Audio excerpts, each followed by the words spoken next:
Мына кісіні танитын адам бар ма екен? Мына переводчысы екен, мынау Қытайдан келген екен. Біздің мына қазақтың жерін сатайын деп жатыр мына жерде. Не жоқпын аға мен. Ұзынағашта. Мына жоғары жақта 17 үйдің жоғары жағы, Назаренканың поле жағы мынау.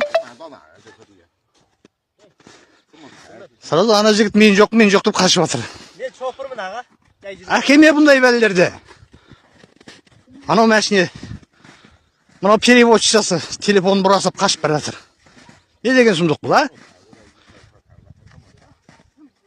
Енді Қытайға мына жерді сатайын деп, ой, мен бір жылға майлап берем деп қоятын өрі Сарыдағы. Лайлатамыз бұлардың бәрін. Армысыңдар алталашым.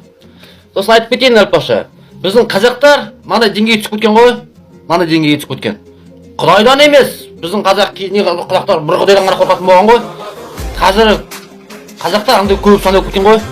Құдайдан емес. Бұл тоңқайдан қорқатын болған ғой, биліктен қорқатын болған. Шықты айт, пиқула. Торқадай жаның. Кім өлмеді, кім қырылмеді қазақтың болашағы үшін. Сен де бір ауыз сөз айтып кет.